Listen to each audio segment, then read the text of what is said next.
Vamos, hermanos, a abrir nuestras Biblias a la segunda carta que Pablo escribe a Timoteo. Este es el capítulo 4. Y vamos, hermanos, a meditar en esta porción de la Escritura. Hemos observado los versículos previos y no hay duda que hemos aprendido de la palabra del Señor. Le doy gracias al Señor por esta preciosa oportunidad que tenemos de reverenciar su nombre a través de la meditación de la palabra de nuestro Dios. Vamos a orar al Señor, hermanos, y encomendar este tiempo a Él. Amantísimo Padre, no hay duda, Señor, que nuestra satisfacción está en ti. Señor, nuestro corazón, Señor, se ensancha en agradecimiento porque no hay otra cosa creada en el mundo que pueda, Señor, satisfacer el alma. Solamente Cristo, solamente en Él. En Él tenemos, Señor, confianza. Señor, yo te agradezco en el nombre de Jesús. En su nombre precioso, Señor, te agradecemos por la rica salvación que tenemos en Él. Gracias, Padre bendito, porque no nos has dejado a la deriva. Nos has salvado y, Señor, nos has dado tu palabra. Es la guía para nuestra alma. Señor, en ella meditamos, Señor, de día y de noche. Y, Señor, a través de los años, tú, Señor, nos has ido formando. Y, Padre bendito, es el deseo de nuestro corazón de terminar bien para el honor y la gloria tuya. El avance de tu iglesia, tu reino. Gracias, mi Señor, por permitirnos, Señor, el privilegio de regresar a tu palabra. Y yo ruego que segunda de Timoteo, capítulo 4, versículo 1 y 8 sea, Señor, el alimento en este momento, en esta hora, ese alimento espiritual que nuestra alma necesita. Señor, que tu Espíritu Santo, Señor, nos haga ver las maravillas de tu ley. Oramos como el salmista oraba: abre mis ojos y miraré las maravillas de tu ley. Señor, estamos delante de ti dependiendo, Señor, en tu Espíritu, para que tu Espíritu nos guíe a toda verdad. Señor, yo ruego que tú puedas, Señor, minimizar mis errores, Señor, cualquier estorbo, Señor, de este vaso ordinario, y que tu palabra pueda, Señor, tener una resonancia en nuestros corazones. Señor, bendice tu palabra en el corazón de cada uno de nosotros. Yo lo imploro, lo ruego en el nombre de Jesús y para tu gloria, Señor. Amén. Segunda de Timoteo, capítulo 4, dice de la siguiente manera. Es un pasaje increíblemente contundente para nosotros como predicadores, para la iglesia del Señor, y el versículo dice: te encarezco delante de Dios y del Señor Jesucristo, que juzgará a los vivos y a los muertos en su manifestación y en su reino, que prediques la palabra, que instes a tiempo, fuera de tiempo, redarguye, reprende, exhorta con toda paciencia y doctrina. Razón, porque vendrá tiempo cuando no sufrirán la sana doctrina, sino que teniendo comezón de oír, se amontonarán maestros conforme a sus propias concupiscencias y apartarán de la verdad el oído y se volverán a las fábulas. Pero tú sé sobrio en todo. Soporta las aflicciones, haz obra de evangelista, cumple tu ministerio. Razón número 2.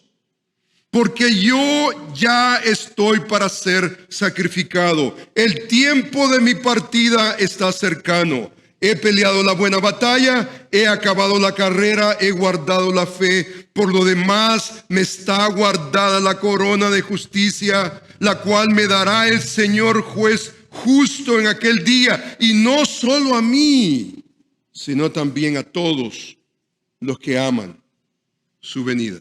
Que el Señor bendiga esa palabra en nuestros corazones. Es, hermanos, increíble pensar que después que la predicación en momentos de la historia de la iglesia ha tenido un lugar predominante en la iglesia del Señor, especialmente en la iglesia evangélica, hoy en día básicamente está pasando por una racha muy, pero muy despreciable. La centralidad de la palabra simplemente no está allí en los púlpitos hoy en día. Y no hay duda que en nuestros días básicamente se encuentra ese debate abierto en la academia teológica. Está esa idea si la escritura debería de tomar la centralidad en la predicación, especialmente en los púlpitos de la iglesia evangélica. Algunos, por ejemplo, sugieren que el tiempo de la predicación y especialmente la predicación expositiva ya ha cesado, ha pasado de moda, ya no es una innovación como en los tiempos pasados y que hoy es tiempo de ser relevantes y contemporáneos. Y la realidad, hermanos, es que si nosotros no estamos leyendo el libro y el libro no nos está definiendo, es muy probable que vamos a ser presa de ese escenario, de esa oferta humanista. Hermanos, esta semana pasada leí un pasaje por ahí en los evangelios que creo que todavía existe, todavía está ahí en el libro de Mateo, el capítulo 17, en el cual el Señor Jesús dice concretamente que los cielos, la tierra pasarán, mas ni una jota, ni una tilde pasarán hasta que todo se haya cumplido. Ese es el concepto del Señor Jesús en cuanto a la palabra. Sin embargo, para muchos evangélicos liberales, sus congregaciones superficiales, la palabra de Dios ya simplemente ha pasado de moda y ya no tiene ese cutting edge, ya no tiene esa pimienta relevante. Pero hermanos, creo yo que por esa razón nosotros como evangélicos debemos de definir, y yo creo que cada generación de creyentes debe de afirmar de una de otra manera la inerrancia, la suficiencia de las Escrituras. Por ejemplo, en 1978, aproximadamente 300 eruditos pastores evangélicos firmaron un documento histórico que se llama The Chicago Statement of Biblical Inerrancy. Y este documento tenía el propósito de afirmar, había la necesidad de decirle a la iglesia evangélica, al mundo que le rodea, nuestras posiciones en cuanto a las Escrituras. Y en una manera abierta, básicamente se plasma un documento que declara que continuamos nosotros creyendo en las Escrituras, que todavía hay un remanente. Ahora, como era de esperar, esta declaración de Chicago levantó no solamente entre el mundo pagano, pero especialmente la sorpresa es entre evangélicos, la mayoría de ellos liberales, seminarios, denominaciones. Levantó una controversia feroz que no ha pasado de moda. Sin embargo, es en medio de cualquier ataque o cualquier escepticismo que los cristianos deben de creer que las Escrituras continúan siendo relevantes para nuestro diario vivir. Es nuestra responsabilidad dar a conocer al mundo lo que nosotros creemos sobre la inerrancia de las Escrituras, la inspiración, la autoridad de las Escrituras y hacerlo sin ninguna disculpa. No queremos ser nosotros sofisticados tratando la manera de ignorar lo que la Escritura nos enseña. Y es a la luz de este tipo de afirmación, por ejemplo, que nuestro hermano John MacArthur nos invita a argumentar, y él hace una serie de preguntas, y una de las preguntas que me ha cautivado a través de los años es la siguiente: ¿cómo esta convicción de la inerrancia de las Escrituras, la realidad de lo que el apóstol Pablo nos enseña, toda la Escritura es inspirada por Dios y es útil, es útil para nuestra enseñanza, útil para nuestra edificación, para nuestra santificación. No solamente nos salva y nos deja arrumbados, nos deja sin orientación. Tenemos una brújula que se llama la palabra de Dios. Es nuestra orientación. Y entonces la pregunta básicamente que MacArthur levanta es: ¿cómo esta convicción sobre la inerrancia bíblica se nota en el ministerio práctico de los pastores que están pastoreando las iglesias del Señor? Se la pregunta.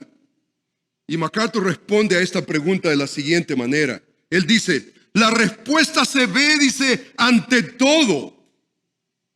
La inerrancia de las Escrituras, la autoridad de las Escrituras. Si nosotros creemos que la Escritura es suficiente, dice MacArthur, eso se ve, dice, ante todo por la forma en que la palabra de Dios se proclama desde el púlpito. La predicación evangélica, dice él, debe reflejar nuestra convicción de que la palabra de Dios es infalible y sin error. Con demasiada frecuencia, dice él, eso no es así. En las últimas décadas, él habla que en muchas de las llamadas iglesias evangélicas ha habido una tendencia discernible de dejar la predicación bíblica y se ha llegado a enfocarse más en la experiencia, en el pragmatismo, en la centralidad de la audiencia. La audiencia es más importante que la Escritura, y eso no puede ser así. Hermanos, lo que nosotros hemos leído el día de hoy en esta preciosa carta es básicamente la realidad que las Escrituras debe de definir nuestro púlpito.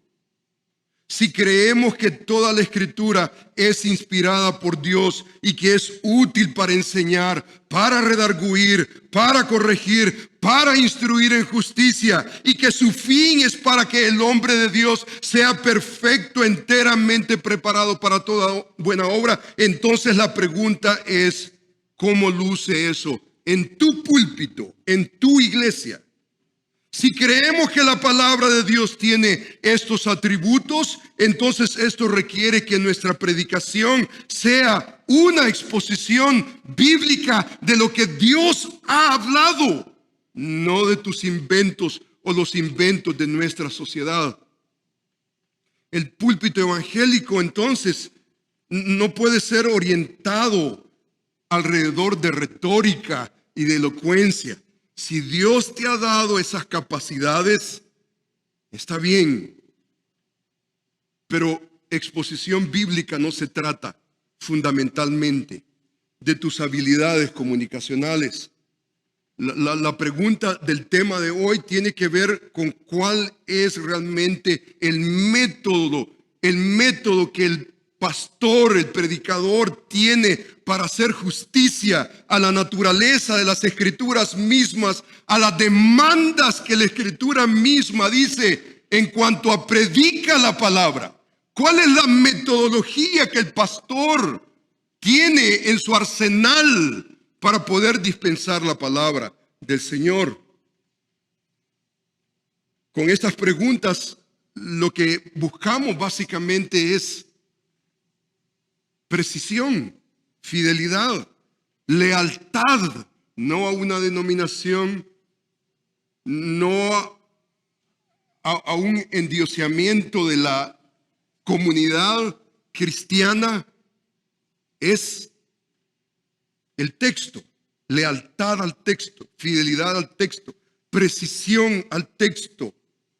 Entonces lo que estamos asumiendo es que solamente la predicación expositiva, entendiéndola apropiadamente, hace justicia a las demandas de la palabra, específicamente cuando encontramos en la Escritura que la palabra de Dios es inspirada y la palabra de Dios es suficiente y la palabra de Dios es autoritativa.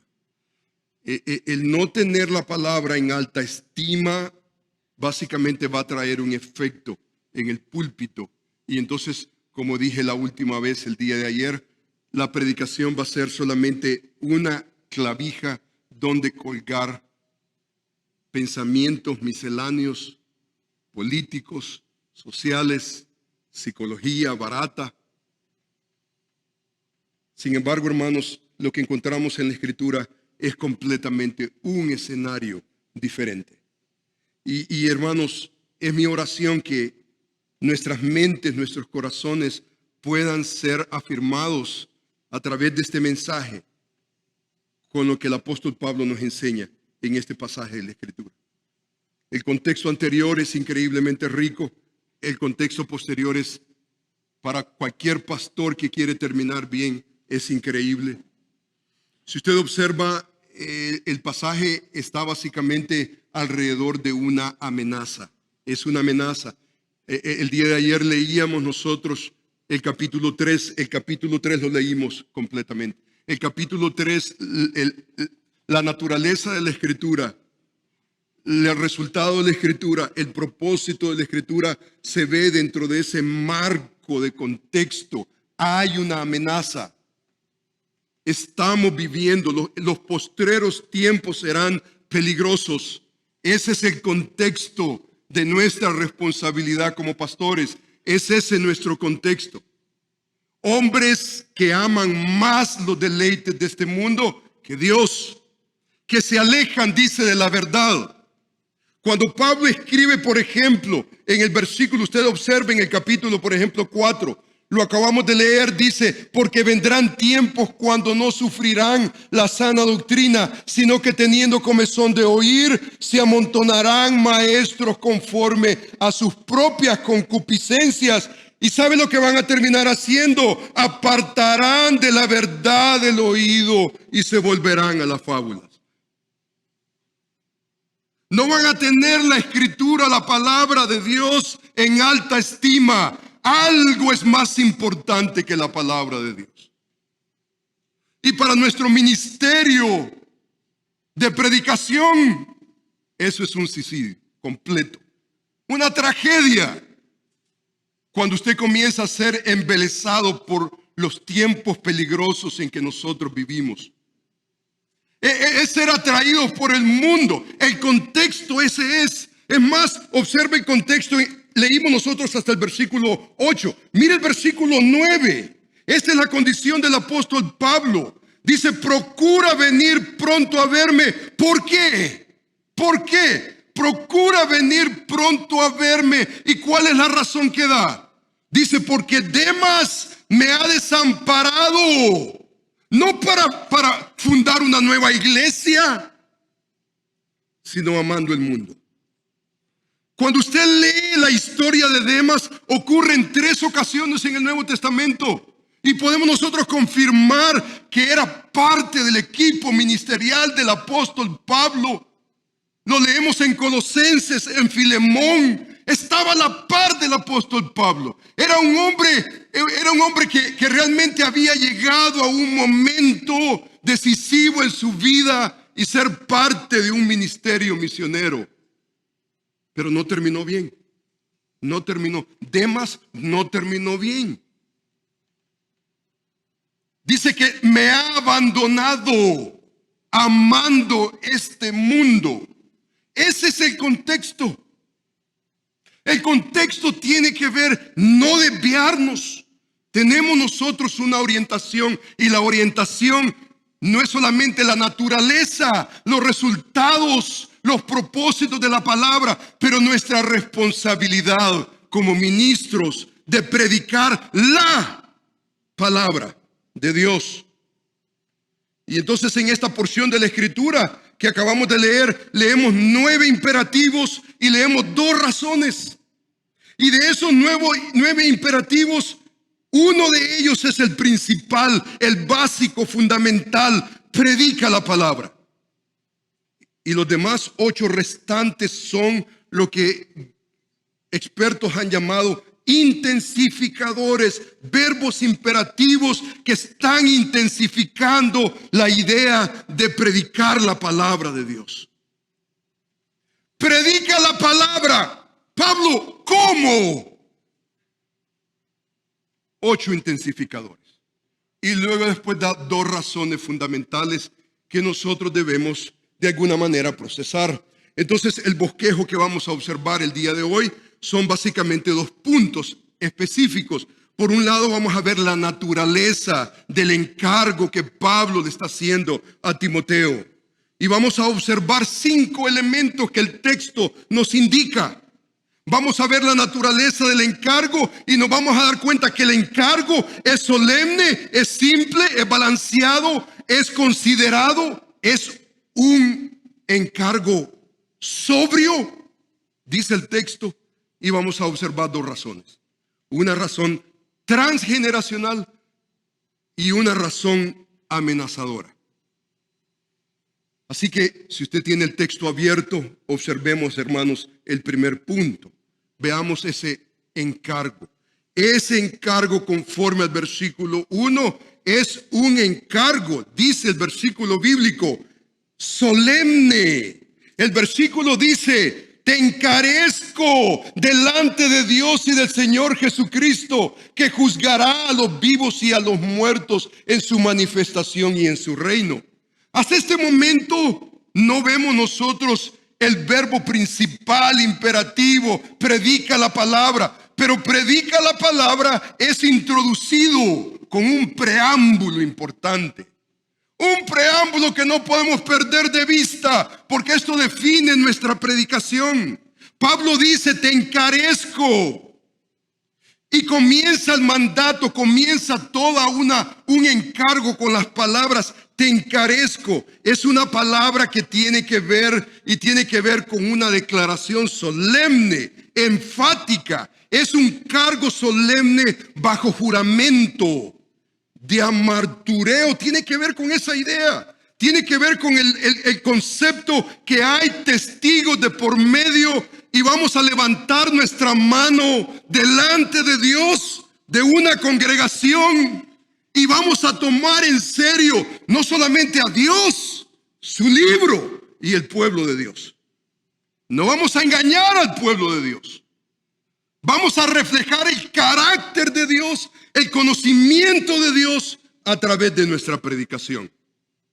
O sea que encargar significa una orden con una fuerza energética. Habla de confianza, habla de depositar. Tiene que ver con la realidad, la responsabilidad que alguien tiene ante una siguiente generación. Pablo está allá para partir. El tiempo de mi partida, dice el apóstol Pablo, ha llegado. Y él desea que la iglesia en Éfeso no se encuentre en un vacío. Y él está increíblemente interesado porque haya no una persona equivocada, sino una persona que entienda realmente cuál es nuestra responsabilidad. Y este encargo, usted observa, lo hace, dice la Escritura, delante de Dios y del Señor Jesucristo, que juzgará a los vivos y a los muertos en su manifestación. O sea que este encargo solemne no es solamente la congregación, no es un asunto solamente humano, no es horizontal, tiene una dimensión y tiene una dimensión vertical. ¿Quiénes están atestiguando ese voto, ese encargo? Se hace delante de Dios y del Señor Jesucristo. Se hace delante. Hermanos, a mí me da un gozo, por ejemplo, una pareja muy linda aquí en nuestro gremio. Está cumpliendo aniversario, para mí es precioso, muy lindo. Yo tengo 30 años de casado con mi esposa. Y para mí es una dulzura. Y yo recuerdo precisamente cuando yo le dije a mi esposa, I do, la acepto. Y yo recuerdo que el pastor me dijo,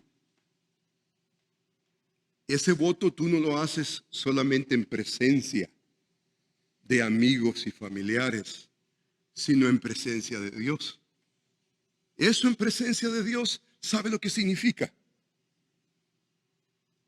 yo voy a tener que dar cuenta a Dios en la manera en cómo yo trato a mi preciosa esposa. Yo voy a tener que dar cuenta.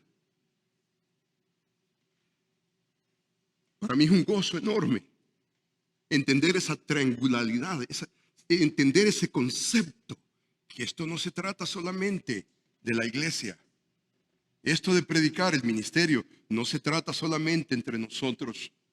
Aquí hay una dignidad divina que si no la entendemos nos perdemos, y nos perdemos como los humanos. El mundo afuera habla, para el mundo afuera analizan la iglesia y para ellos es solamente una institución social.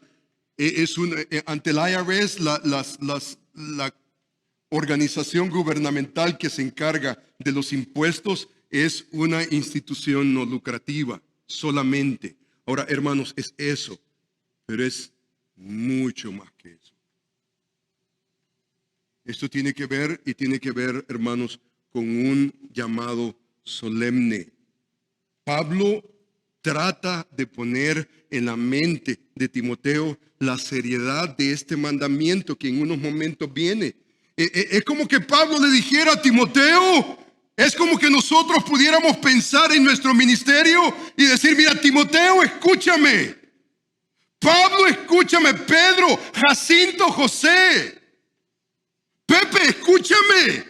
Tú eres pastor, eres ministro. Te ha llamado Dios al ministerio para predicar el evangelio de Jesucristo y todo el consejo de Dios. Mira, Timoteo, escúchame. Escúchame bien, Timoteo. El mandato de Dios para ti de predicar la palabra de Dios no puedes tomarlo a la ligera. El mandato de Dios para ti de predicar la palabra no es una sugerencia. Esto no es una opción entre muchas otras. Tú no puedes decir, ¿lo hago o no lo hago? ¿Entretengo a la iglesia o no la entretengo? No tienes esa opción. Timoteo, no tienes esa opción. Esta es una orden divina. Y el testigo que está ahí viendo tus votos es Dios y el Señor Jesucristo. El Rey está ahí.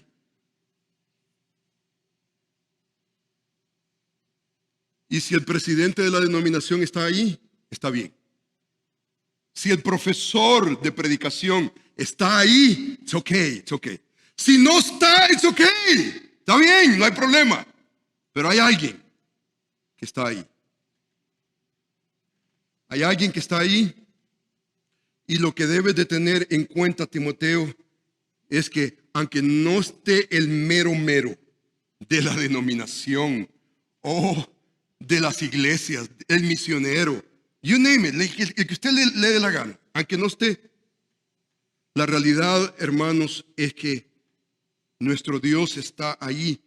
Hacemos la obra del ministerio en presencia del Señor Jesucristo, Dios y del Señor Jesucristo. Ahora, no hay duda que esta es conciencia de Dios. Y esto, hermanos, lo único que va a desarrollar en usted, si usted es fiel a la palabra, es que esto, hermanos, esto lo va a mantener a usted fiel en el ministerio. Esto le va a dar a usted fidelidad. Esto le va a dar coraje. Esto le va a dar tenacidad. Esto le va a dar sagacidad. Esto le va a dar seguridad para predicar todo el consejo de Dios. Porque la pregunta es, ¿está Dios en contra de ti o está a favor tuyo?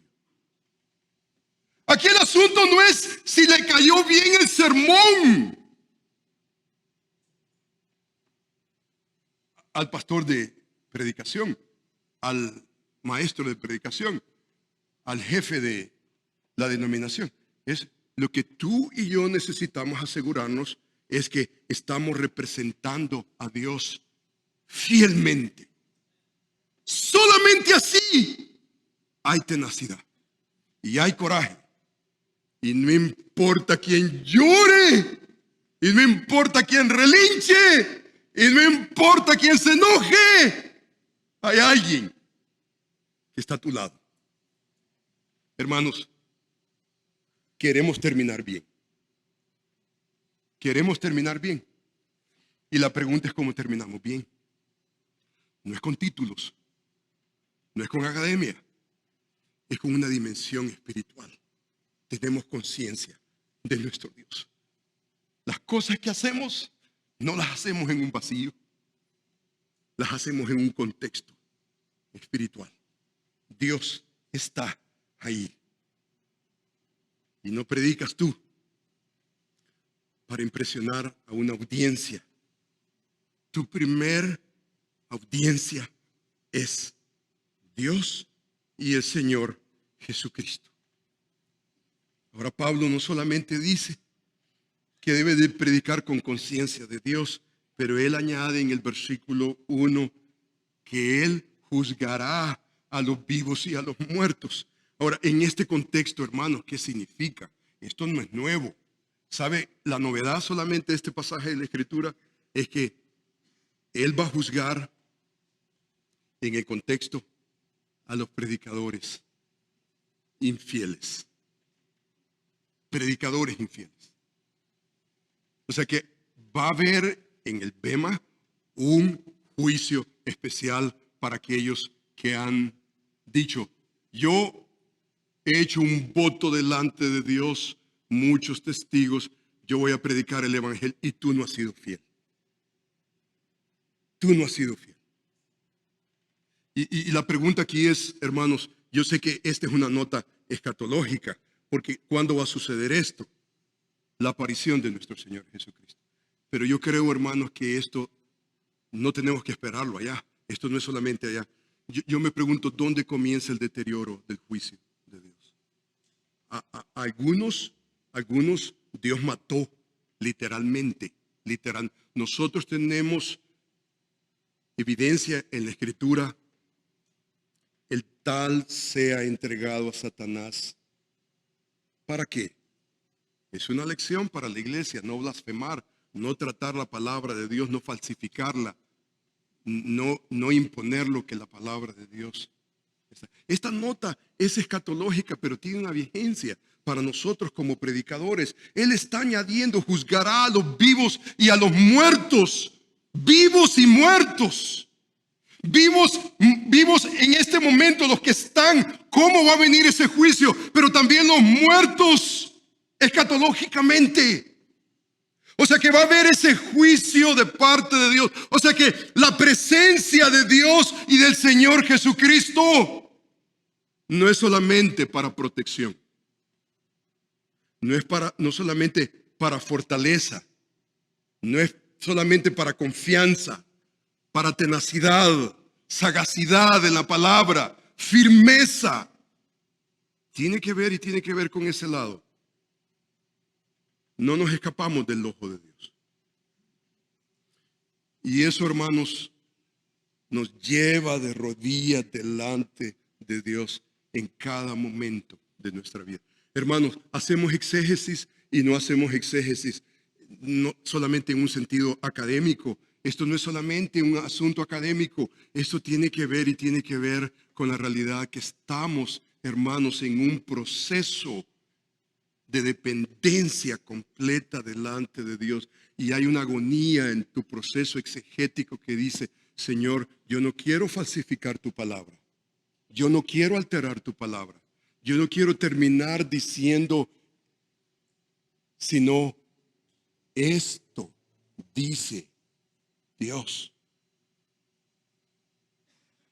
Y mantener esa confianza.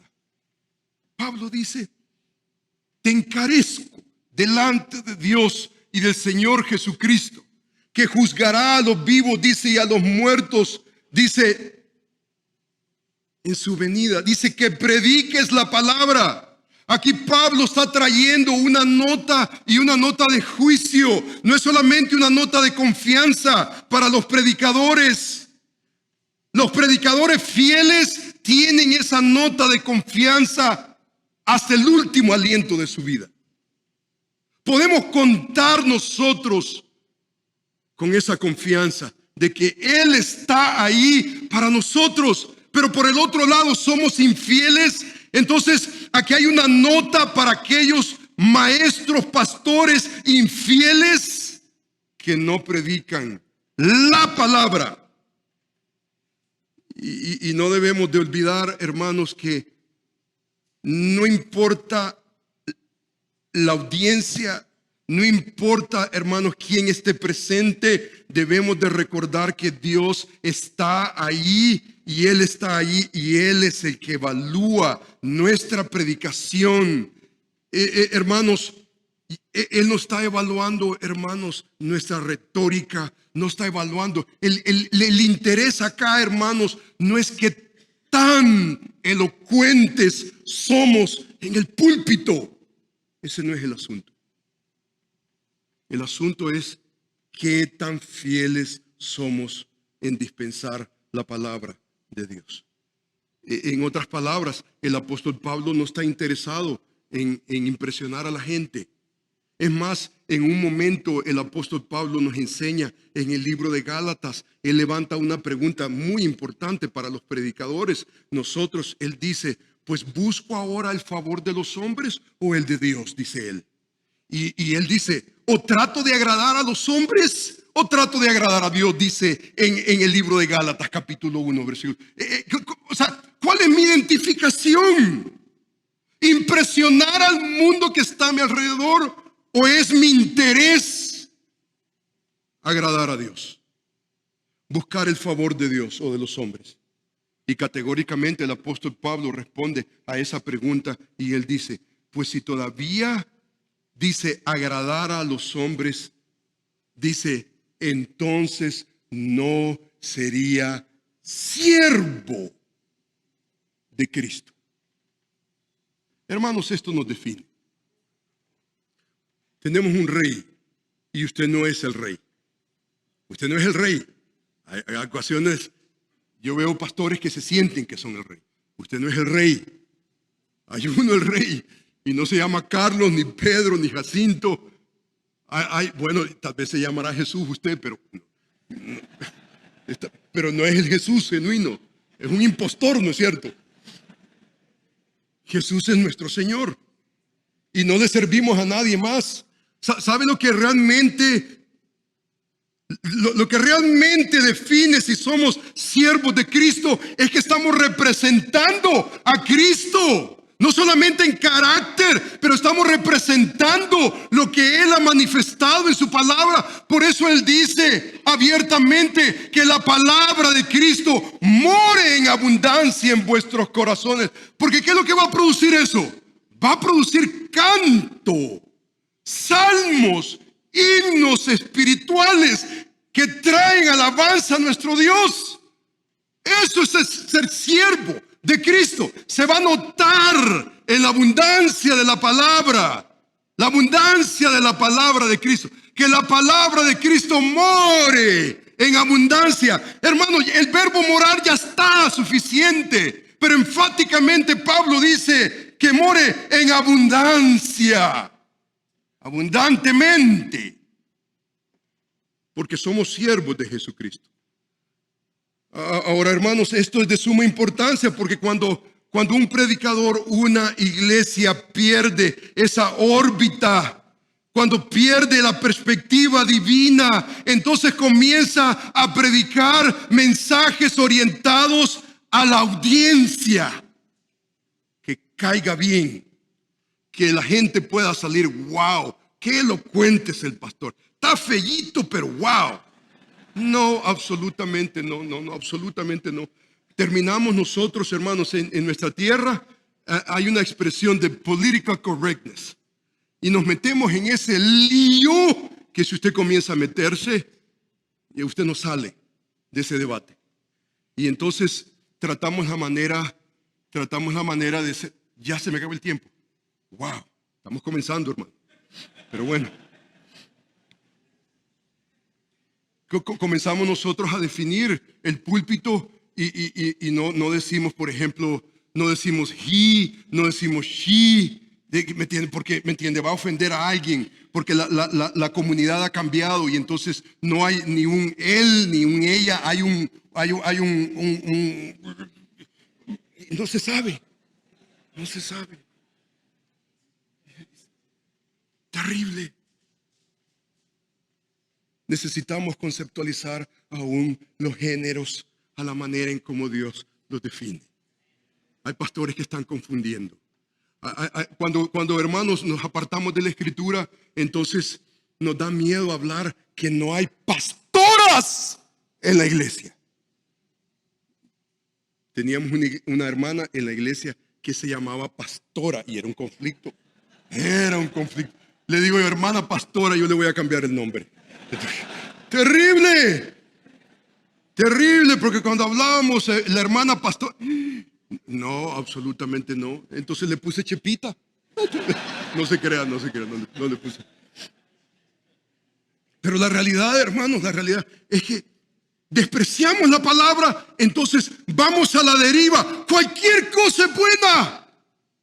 Y en el ministerio pastoral no cualquier cosa es buena.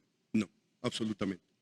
El predicador es siervo de Jesucristo y lo que refleja en el púlpito es la palabra del Señor. Hermano, ya me hicieron el tiempo, así que vamos a correr. Hermano, este es un encargo simple. Hermano, es simple, pero el hecho de que sea simple no quiere decir que sea complicado. Leí un libro, por ejemplo, que se llama The Simple Church. How complicated. Oh my goodness. El hombre está tratando la manera de simplificar lo que es la iglesia, lo cual es correcto, está bien. Pero hombre, simplificar no es para cualquiera. Ahora, el encargo es simple. ¿Predica qué cosa? Un poquito más fuerte. ¿Predica qué cosa? La palabra. Eso, hermanos, no hay ni siquiera un adjetivo. ¿Y cuál palabra? No, la palabra. La palabra es suficiente. Predica la palabra. Hermano, no hay más simplicidad que esa. ¿Qué es lo que vas a predicar? No tu invención, no la cultura, no tu imaginación, no tus visiones. Absolutamente, no son para el púlpito. Si comiste demasiada pizza el día de ayer y vienes con visiones al púlpito, ¿no? ¿Dónde vamos a terminar? No vamos a terminar bien. Absolutamente. Entonces vas a predicar y vas a predicar la palabra. Ahora, este verbo, predica la palabra, viene de ese verbo que nosotros sabemos queruso. Y hay un vocabulario extenso que no tenemos tiempo para observar, pero un vocabulario precioso. Y la idea, hermano, de queruso viene de ese masculino querux.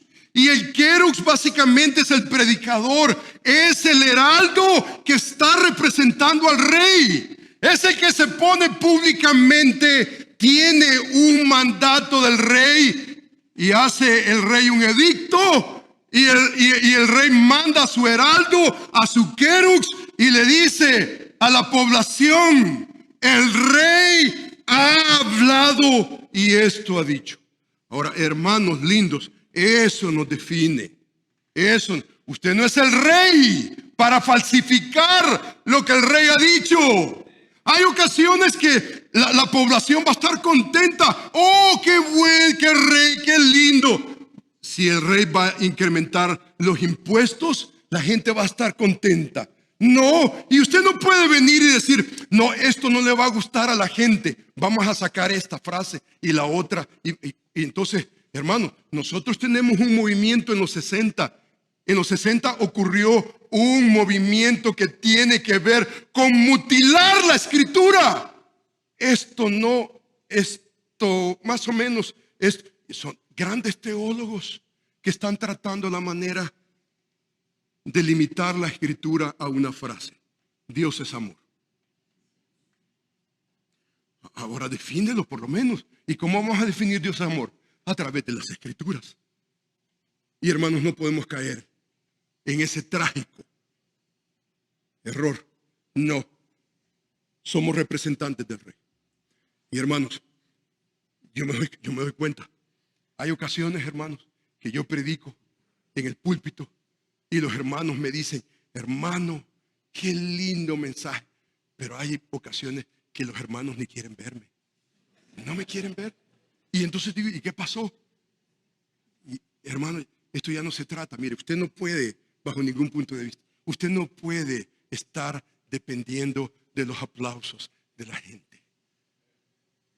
Si usted pudiera hacer una decisión hoy, haga eso. Si usted no lo hace, usted no va a terminar bien. Usted va a amar a este mundo y los aplausos de este mundo. Lo que usted y yo debemos de buscar es la aprobación de nuestro Dios, a medida que somos fieles en el texto. Hermanos, no tenemos tiempo para más. Un hermano me está señalando y me está diciendo ahí, es un impostor por allá el hermano, pero bueno.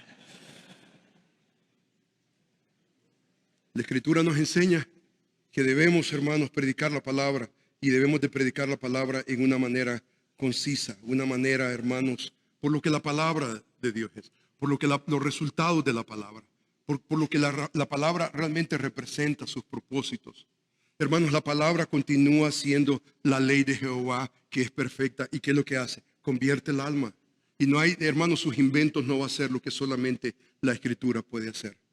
Y entonces necesitamos nosotros, no importa, hermanos, lo que pudiéramos nosotros pensar, la ocasión, la situación, necesitamos entender que tenemos un ministerio, y es el ministerio de la palabra. Esto, hermanos, nos lleva a nosotros, a todos y cada uno de nosotros, a ser más diestros, buscar las herramientas necesarias para dividir bien la palabra de verdad. Hermanos, esto es lo que nos define a nosotros. Y entonces usted se da cuenta que usted termina un programa y termina otro académico, otro. No se trata de programa, se trata de la manera en cómo usted va a tratar el libro de Dios, porque su ministerio es predica la palabra. Y Pablo añade, y él dice que instes a tiempo, fuera de tiempo. Dice insta, redarguye, reprende, exhorta. Y usted ve cada uno de esos verbos, hermanos, está clasificado básicamente en ideas positivas y negativas. ¿Qué hace usted cuando alguien va por buen camino? Lo insta, lo anima. Es más, la palabra paracaleo tiene que ver con esa idea de venir a la par de y poder avanzarlo. Vas caminando. Pero la palabra redarguir y reprender es cuando el hermano se va saliendo del camino. Y entonces, ¿qué es nuestro ministerio? Con la palabra, venimos nosotros con la palabra. Y el encargo, hermanos, es también considerado. Debemos de hacer esto, dice la Escritura, con toda paciencia y doctrina. Paciencia y doctrina. Usted se da cuenta, debemos de hacerlo con paciencia y doctrina. El apóstol Pablo le dice a los hermanos en Tesalónica, a los líderes de la iglesia en Tesalónica, les dice, hermanos, dice, rogamos que amonestéis a los ociosos, alentéis a los de poco ánimo, que sostengáis a los débiles, que seáis pacientes para con todos. Ese es nuestro ministerio, con paciencia y doctrina. No vamos nosotros a ignorar la palabra de Dios, pero lo vamos a hacer en un contexto, y necesitamos conocer a nuestras ovejas. Usted no va de ninguna manera a exhortar, dice la Escritura, que amonestéis a los ociosos. Al ocioso usted no lo anima, no lo alienta. ¿Qué es lo que hace? Lo amonesta. Pero lo amonesta ¿cómo? Con una actitud. ¿Y cuál es la actitud? Paciencia y toda doctrina. ¿Se recuerda usted el capítulo 19 del libro de Mateo? El Señor Jesús trata con el rico joven principal, dice. Y dice la Escritura en el libro de Marcos también, en el paralelo, dice que cuando el Señor lo confrontó y le dice, todo esto lo he cumplido desde mi juventud, ¿qué me falta? Le dice un mentiroso.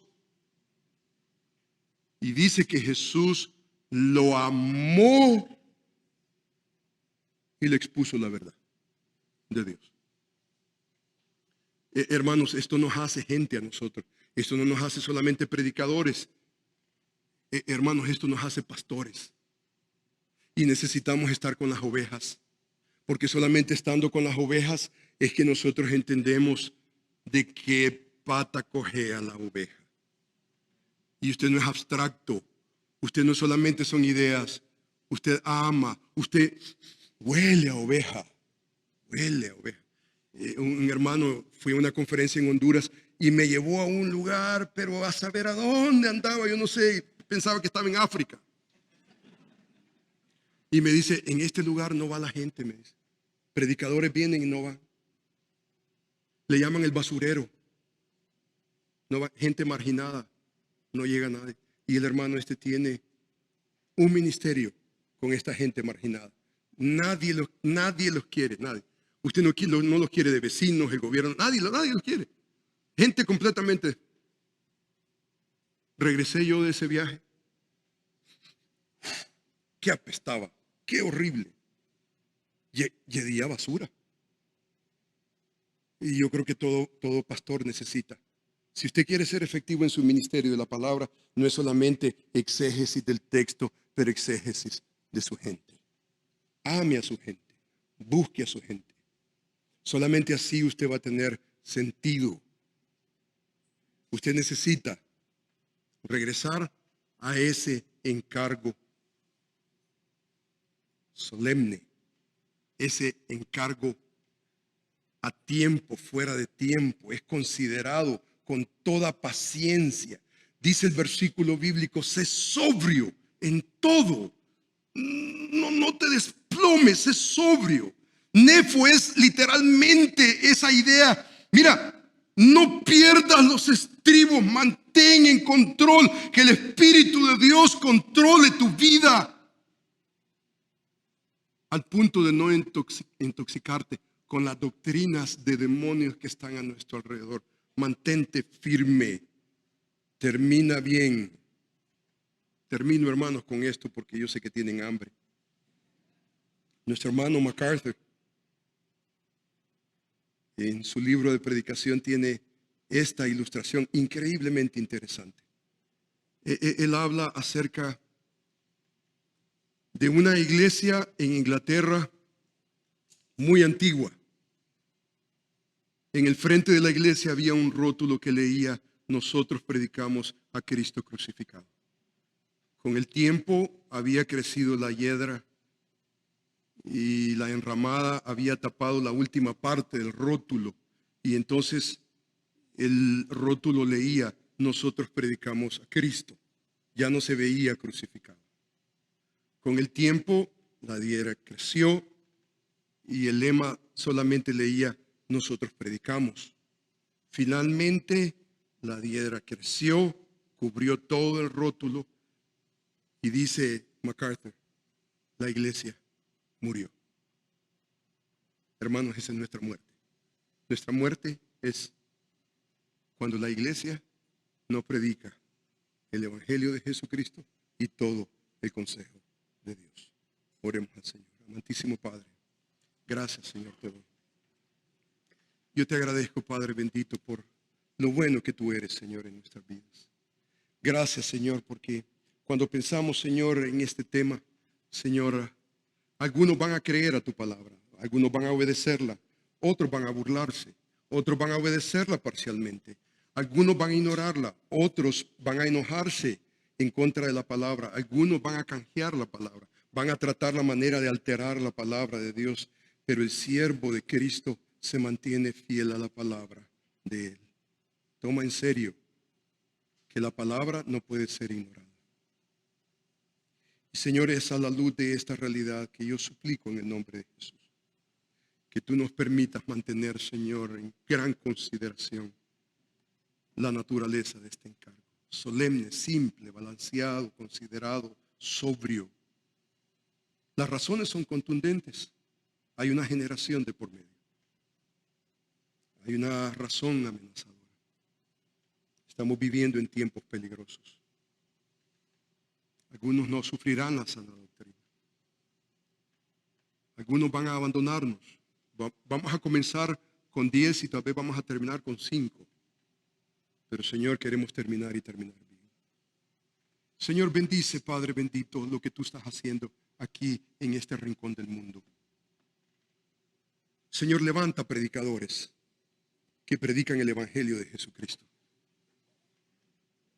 y que predican todo el consejo de Dios. Levántalos, Señor, para el beneficio de tu iglesia.